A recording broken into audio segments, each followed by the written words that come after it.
क्योंकि जिस अमेरिका ने हमको परेशान किया पिछले 5-6 महीने में, और जिस अमेरिका ने हमारे देश के नेताओं को इतना मजबूर कर दिया है कि वो सरेंडर करने की स्थिति में आ गए हैं, उस अमेरिका को पूरी ताकत के साथ सबक सिखाना भी बहुत जरूरी है। अमेरिका की स्थिति इस तरह के गुंडे की है जो पहले हाथ पकड़ता है, फिर बाहों तक पकड़ लेता है, फिर गर्दन पकड़ लेता है और फिर गर्दन दबा दी देता है। अमेरिका दोस्त नहीं हुआ किसी का, जापान का नहीं हुआ तो हमारा क्या? तो इस अमेरिका के साथ दोस्ती बहुत महंगी पड़ेगी हम। और मुझे ऐसा लगता है कि अमेरिका को सबक सिखाना बहुत जरूरी है। क्यों सबक सिखाना जरूरी है? तर्क बिल्कुल सीधा है। अमेरिकी सरकार ने भारत पर आर्थिक पाबंदी इसलिए लगाई कि हमारे वैज्ञानिकों ने 5 आणविक परीक्षण किए। तो मेरा यह मानना है कि अगर हमने सिर्फ 5 आणविक परीक्षण किए और अमेरिका ने हमारे ऊपर आर्थिक पाबंदी लगाई, तो अमेरिका ने तो अब तक 1047 आणविक परीक्षण किए हैं। तो अमेरिका पे पाबंदी क्यों नहीं होनी चाहिए? अगर अमेरिकी सरकार सिर्फ इसलिए भारत पर पाबंदी लगा सकती है कि हमने 5 आणविक परीक्षण किए, तो भारत में भी अमेरिका के खिलाफ पाबंदी होनी चाहिए, क्योंकि अमेरिका ने 1047 आणविक परीक्षण किए, हमने सिर्फ 5 किए, उन्होंने 1047 किए। और इसलिए भी अमेरिका पर पाबंदी होनी चाहिए कि हमने सिर्फ आणविक परीक्षण किए, अमेरिका ने तो अणु बम बनाए। और कितने अणु बम है अमेरिका के पास? 20,000। और इसलिए भी अमेरिका पे आर्थिक पाबंदी होनी ही चाहिए कि हमने तो सिर्फ आणविक परीक्षण किए, अमेरिका ने तो अणु बम भी गिराए। 6 अगस्त 1945 को हिरोशिमा पे गिराया और 9 अगस्त 1945 को नागासाकी पे गिराया। जापान के ऊपर 2 आणविक बम गिराए थे अमेरिका ने, और दोनों आणविक बम में लाखों जापानी मर गए। उसके बाद अमेरिका ने बम गिराने का अभियान बंद नहीं किया। जापान के ऊपर बम गिरा के लाखों जापानियों को मारा। उसके बाद 1960 के दशक में उसी अमेरिका ने वियतनाम के ऊपर बम गिराए और लाखों वियतनामी मर गए। फिर 1970 के दशक में अमेरिका ने कोरिया के ऊपर बम गिराए और लाखों कोरियन उसमें मर गए। फिर 1980 के दशक में मैंने आपको बताया ईरान और इराक पर बम गिराए और लाखों ईरानी इराकी मरे। फिर 1990 के दशक में सिर्फ इराक पर बम गिराए और 80 लाख इराकी उसमें मरे। और अब अमेरिका फिर बम गिरा रहा है। एक दिन सूडान पे गिराया, एक दिन अफगानिस्तान पे गिराया, किसी दिन भारत पे भी गिरा सकता। कोई भरोसा नहीं है अमेरिका का। इसलिए मेरी मान्यता यह है कि अगर अमेरिकी सरकार पाबंदी लगा सकती है भारत पर आर्थिक रूप से, तो क्यों नहीं भारत सरकार कानून बनाए और अमेरिका पर आर्थिक पाबंदी लगाए अपने देश में। तो आप पूछेंगे इससे क्या होगा? अमेरिका को 2 मिनट में हम सीधा कर देंगे। अमेरिका की जो सबसे कमजोर नस है उसका नाम है डॉलर। अगर अमेरिका में डॉलर जाना बंद हो जाए तो अमेरिका 2 मिनट में सीधा हो जाए। अमेरिका में एक ही व्यक्ति की एक ही चीज की पूजा होती है, वो है डॉलर। बाकी अमेरिका में किसी से कोई मतलब नहीं। जिस दिन अमेरिकी सरकार को डॉलर का नुकसान होना शुरू हो जाएगा भारत के कारण, उसी दिन अमेरिकी सरकार 2 मिनट में सरेंडर कर देगी। अमेरिका कागजी शेर है, कोई बहुत दम नहीं है अमेरिका। चीन वाले अमेरिका से हमेशा सरेंडर करवा लेते हैं सिर्फ डॉलर के धमकी पर। चीन की सरकार कैसे सरेंडर करवाती है अमेरिका से? चीन की सरकार ऐसे सरेंडर करवाती है अमेरिका से कि चीन से जो डॉलर अमेरिका जाता है उसको बंद कर देते, पाबंदी लगा देते हैं उसको। तो जब चीन से डॉलर जाना अमेरिका में बंद हो जाता, 2 मिनट में अमेरिकी राष्ट्रपति सीधा हो जाता और चीन में दौड़कर जाता है समझौता कर। अभी आपको मालूम है बिल क्लिंटन गया था चीन थोड़े दिन पहले, 1000 लोगों को लेके गया था, ऐसे जैसे दूल्हे की बारात जाती। तो 1000 लोगों को लेकर अमेरिका चीन में क्या करने गया था बिल क्लिंटन? क्यों गया था? इसलिए गया था कि चीन की सरकार ने एक कानून बना दिया है अभी कुछ दिन पहले। जानते हैं क्या कानून बना है? अमेरिका की कोई भी कंपनी चीन में आएगी, पूंजी निवेश करेगी, वहां तक तो ठीक है, लेकिन वही अमेरिका की कंपनी चीन से पूंजी ले जाएगी, उस पर पाबंदी। तो वो कहते हैं ले आओ पैसा लगा दो हमारे देश में, लेके जाने की अनुमति नहीं। तो अमेरिका ढीला हो गया। दूसरा कानून क्या बना दिया है चीन की सरकार ने कि अगर अमेरिका की कोई कंपनी मुनाफा कमाएगी और चीन से अमेरिका ले जाने की कोशिश करेगी, तो उसके लिए कानून यह है, मान लीजिए कोई अमेरिकी कंपनी ने $1 अरब का मुनाफा कमाया चीन में और वो $1 अरब का मुनाफा ले जाना चाहते हैं अपने देश में, तो कानून ये बना दिया है कि पहले आप चीन का $1 अरब का माल अमेरिका में बेच कर आइए, उससे $1 अरब कमा कर लाइए, फिर चीन से $1 अरब अमेरिका में ले जाइए।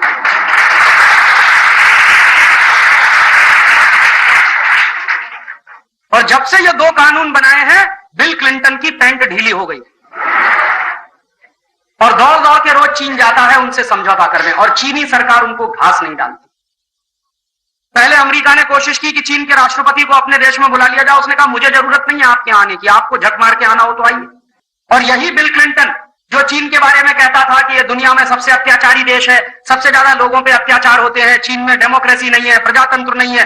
थिएनआनमेन चौक पर एक बार वहां हत्याकांड हुआ था जिसमें चीन के नौजवान मारे गए थे। तब से लेकर चीन को ब्लैकलिस्ट किया हुआ था अमेरिकी राष्ट्रपति बिल क्लिंटन ने। उसी बिल क्लिंटन को ले जाके खड़ा कर दिया चीनी सैनिकों ने थिएनआनमेन चौक पर और कहा कि झुको और सलाम करो इसको। और बिल क्लिंटन को सलाम ठोकना पड़ा वहां। और उसके बाद बिल क्लिंटन ये सब करता गया। चीनी सरकार जो कहती गई वो करती गई, इस उम्मीद में कि शायद चीन की सरकार मेरी भी एक बात मान लेगी, ये डॉलर आना शुरू हो जाएगा चीन से। और बाद में जब बिल क्लिंटन ने कहा कि अभी मैंने तो आपकी इतनी शर्तें मान ली हैं, आप तो हमारी एक शर्त मान लीजिए, चीन की सरकार ने कहा कि अभी तुरंत आप यहां से हवाई जहाज लेकर उड़ जाइए अमेरिका। और बहुत ही असफलता के साथ बिल क्लिंटन चीन से वापस लौटा। और इतनी खिंचाई हुई है बिल क्लिंटन की उनके पार्लियामेंट में जिसकी आप कल्पना नहीं कर सकते। खुद बिल क्लिंटन जिस पार्टी का कैंडिडेट है, उस पार्टी के एमपीज ने बिल क्लिंटन की भयंकर आलोचना की कि आप चीन गए थे, क्या लेकर आए। तो मैं आपको बता रहा हूं, ये उदाहरण मैंने आपको इसलिए दिया है कि अमेरिका की आर्म ट्विस्टिंग करना अगर हम शुरू करें तो अमेरिका हमारे सामने भी सरेंडर करे। अगर हमने इसको अपने सिर पर चढ़ने दिया, इसकी गीदड़ भभकी में आकर हमने सरेंडर किया तो ये हमको खा जाएगा। और अगर इसकी धमकियों के सामने हमने सरेंडर करना बंद किया, उल्टा इसकी आर्म ट्विस्टिंग करना शुरू किया अमेरिका की, तो अमेरिका 2 मिनट में नीचे आ जाए।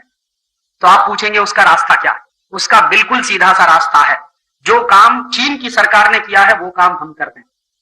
माने चीन में से डॉलर अगर अमेरिका नहीं जाएगा तो भारत का डॉलर भी अमेरिका नहीं जाएगा। भारत का 1 पैसा भी अमेरिका नहीं जाएगा। अगर चीन की सरकार यह काम कर सकती है तो भारत की सरकार भी यह काम कर सकती है। और इसके लिए बहुत अच्छा हो कि भारत सरकार कानून बनाए और पार्लियामेंट से कानून पारित करवाए और अमेरिका के खिलाफ आर्थिक पाबंदी लगाए। और जितनी अमेरिकी कंपनियां भारत में धंधा कर रही हैं, इन सबको एक एक करके बंद कर दिया जाए। Pepsi Cola, Coca Cola, Colgate Palmolive, Johnson and Johnson, Procter and Gamble, Pfizer, Eli Lilly, American Laboratory, Upjohn, Adidas, ये जितनी अमेरिकन कंपनियां, एक तरफ से सब पर पाबंदी लगा दी जाए। और अमेरिकी कंपनियों के साथ साथ अमेरिकी bank, Citibank, American Express, ANZ Grindlays, Standard Chartered, ये जितने अमेरिकी बैंक भारत में धंधा कर रहे हैं, इन सब के ऊपर एक तरफ से पाबंदी लगा दी जाए।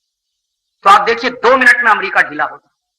अमेरिका को ढीला करने का यही एक रास्ता, दूसरा कोई रास्ता नहीं तो वो आपको खत्म कर देगा। एक ऐसी लड़ाई होती है जिसके बारे में बड़े विचित्र तरह से कमेंट किया जाता है कि या तो दुश्मन को मार दो, नहीं तो दुश्मन आपको खत्म कर देगा। वैसी स्थिति हमारी अमेरिका के साथ है। या तो हम अमेरिका को पीट दें, नहीं तो अमेरिका। एक ऐसी लड़ाई होती है जिसके बारे में बड़े विचित्र तरह से कमेंट किया जाता है कि या तो दुश्मन को मार दो, नहीं तो दुश्मन आपको खत्म कर देगा। वैसी स्थिति हमारी अमेरिका के साथ है। या तो हम अमेरिका को पीट दें, नहीं तो अमेरिका हमको पीट देगा। तो उसके लिए रास्ता क्या है? रास्ता मैंने बताया बिल्कुल सीधा सीधा सा है कि अमेरिका जाने वाला पैसा यहां से रोकना पड़ेगा। 1 पैसा भी भारत से अमेरिका जाए ये देश के हित में नहीं है। और आज अमेरिका हमारा दुश्मन है, दोस्त नहीं। दुश्मन के हाथ 1 पैसा भी अपने गांव का जाए तो ये देश के साथ गद्दारी है, देश के साथ द्रोह है। तो ये करना बंद करें। तो भारत की सरकार अगर करे तो बहुत अच्छा है, लेकिन मुझे नहीं लगता कि यह सरकार कुछ करेगी, क्योंकि 5 महीने से तो मैं इंतजार कर रहा हूं। जब से अमेरिका ने आर्थिक पाबंदी लगाई है, मैं एक एक दिन गिन रहा हूं कब भारत की सरकार अमेरिका पे आर्थिक पाबंदी लगाती। और मैंने ये बात मई के महीने में ही प्रधानमंत्री तक पहुंचाई है। ऐसा नहीं है कि आप कहेंगे राजीव भाई आप कभी मिले थे। मई के महीने में ही इन सारी बातों को बहुत ही डिटेल तरीके से ड्राफ्ट बनाकर मैंने प्राइम मिनिस्टर और फाइनेंस मिनिस्टर तक पहुंचा दिया कि आप ऐसे ऐसे पाबंदी लगाइए अमेरिकी कंपनियों पर, अमेरिकी बैंकों पर, भारत का इतना भला हो जाएगा। और मैंने तो उसमें यह कैलकुलेशंस दिए हैं कि अगर अमेरिका ने आर्थिक पाबंदी लगाई हमारे ऊपर और वहां से $2 अरब आना बंद हो गया भारत में, $200 करोड़ आना बंद हो गया भारत में, तो अगर हम अमेरिका के सिटी बैंक पर पाबंदी लगा दें, पेप्सी कोला पर पाबंदी लगा दें, कोका कोला पर पाबंदी लगा दें, उनकी दूसरी थॉमसन नाम की कंपनी पर लगा दें, एलजी नाम की कंपनी पर लगा दें, तमाम अमेरिकी कंपनियां हैं जिन पर हम पाबंदी लगा दें, तो देश का तो कुछ खास नुकसान नहीं होने वाला, लेकिन हजारों करोड़ रुपया हर साल अमेरिका जाने से बच जाएगा। वहां से सिर्फ $200 करोड़ नहीं आएगा और यहां से हजारों करोड़ नहीं जाएगा। लेकिन अभी तक तो सरकार ने सुना नहीं। और मुझे अफसोस है, एक बहुत ही गंभीर अफसोस है मुझे। आप पूछेंगे क्या? इस सरकार में 3 ऐसे मंत्री हैं जिन्होंने एक जमाने में कोका कोला को भारत से भगाया था 1977 में। 1977 में श्री मोरारजी भाई देसाई प्रधानमंत्री बने और उस सरकार में श्री अटल बिहारी वाजपेयी विदेश मंत्री बने और उसी सरकार में जॉर्ज फर्नांडीज उद्योग मंत्री बने और उसी सरकार में लाल कृष्ण आडवाणी सूचना और प्रसारण मंत्री बने। और 1977 की उस सरकार ने 24 घंटे में अमेरिकी कंपनी कोका कोला को भारत से भगा दिया। सिर्फ 24 घंटे लगे थे और कोका कोला को नोटिस दिया गया था कि या तो 24 घंटे में आप भारत छोड़ोगे, नहीं तो हम आपकी सारी संपत्ति जब्त करेंगे। और कोका कोला भाग गया। यहां कुछ गम नहीं है इन परदेशी कंपनी, एक झटके में कोका कोला भाग गया। और कोका कोला भागा, उसके पीछे आईबीएम भागा, एक अमेरिकी कंपनी जिसका नाम है इंटरनेशनल बिजनेस मशीन, कंप्यूटर बनाती है, वो भागी यहां से। फिर आईबीएम के पीछे पीछे आईसीएल भागा, इंटरनेशनल कंप्यूटर्स लिमिटेड, ये भी अमेरिका की कंपनी। तो कोका कोला भागा, आईबीएम भागा, आईसीएल भागा और एक एक करके सब अमेरिकी कंपनियां भागने वाली थी, लेकिन वो सरकार गिर गई, तो इसलिए वो काम अधूरा छूट गया। तो मुझे ऐसा लगता था कि जिन सरकारों ने कोका कोला को भगाया, जिन मंत्रियों ने कोका कोला को भगाया, जब वो दोबारा से मंत्री बन जाएंगे इस देश में तो 24 घंटे में कोका कोला को भगाएंगे, पेप्सी कोला को भगाएंगे। लेकिन 5 महीना हो गया है इंतजार करते करते, ना तो कोका कोला को भगाया ना पेप्सी कोला को भगाया। तकलीफ मुझको यह है कि जो श्री अटल बिहारी वाजपेयी विदेश मंत्री थे, आज प्रधानमंत्री। जो जॉर्ज फर्नांडीज पहले उद्योग मंत्री थे, आज रक्षा मंत्री। जो लाल कृष्ण आडवाणी पहले सूचना और प्रसारण मंत्री थे, आज गृह मंत्री हैं। माने तीनों का ही प्रमोशन हुआ है और तीनों की ही ताकत पहले से ज्यादा। अटल जी तो सीधे प्रधानमंत्री है ना, और जॉर्ज फर्नांडीज तो रक्षा मंत्री है ना, और लाल कृष्ण आडवाणी तो गृह मंत्री हैं। ये तीनों ही मंत्रालय 1, 2, 3 नंबर के हैं। प्रधानमंत्री होता है, फिर गृह मंत्री होता है, फिर रक्षा मंत्री होता है, फिर वित्त मंत्री होता है। तो 1, 2, 3 पोजीशन पर तीनों वो लोग हैं जिन्होंने कोका कोला भगाया। और आज उन्हीं के जमाने में गांव गांव में सबसे ज्यादा कोका कोला बिक रहा है। सबसे ज्यादा अफसोस की बात है इस देश में। इससे क्या नतीजा निकालना चाहते हैं? मैं एक ही नतीजा निकालना चाहता हूं कि सत्ता के अंदर जाकर चरित्रहीनता कैसे पनपती है, उसका यह सबसे बड़ा उदाहरण देखने को। सत्ता के अंदर जाकर सिद्धांतों को कैसे फेंक दिया जाता है, सत्ता के अंदर जाकर आदर्शों को कैसे बलि चढ़ा दिया जाता है, उसका यह सबसे नंगा उदाहरण है इस देश में।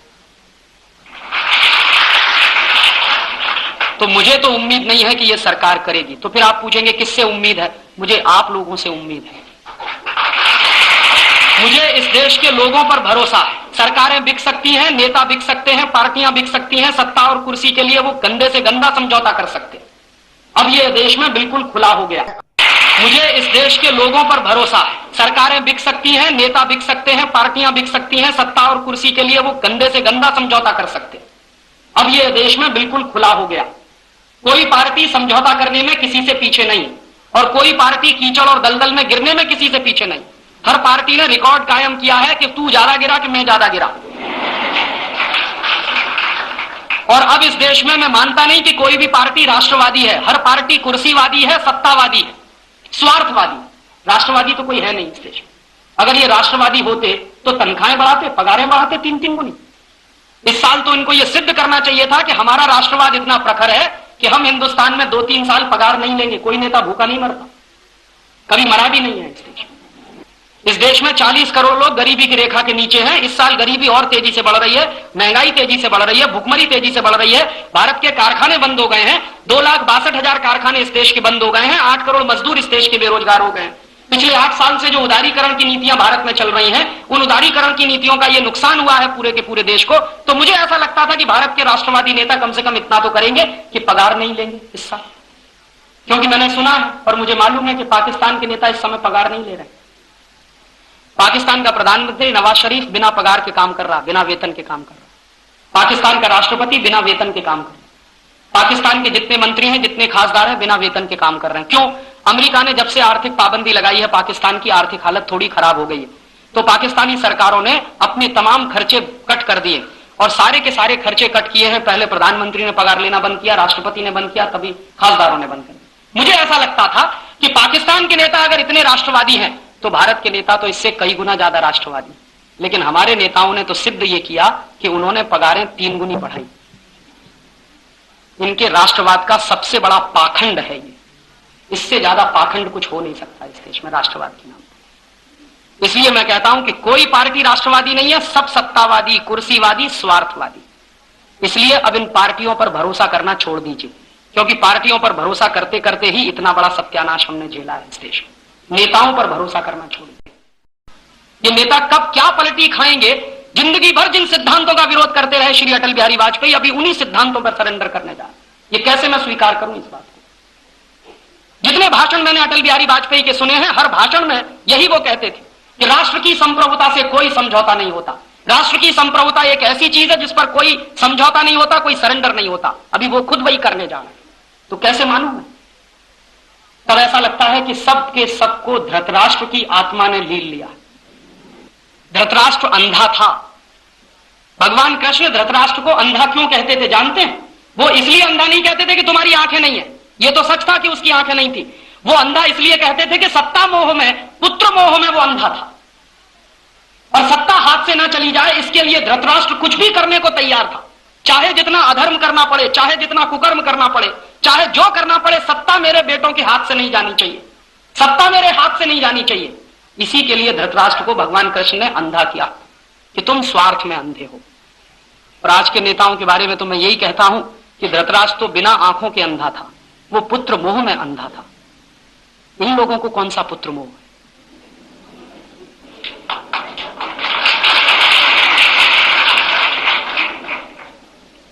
पूछिए ना श्री अटल बिहारी वाजपेयी से, आपको कौन सा पुत्र मोह?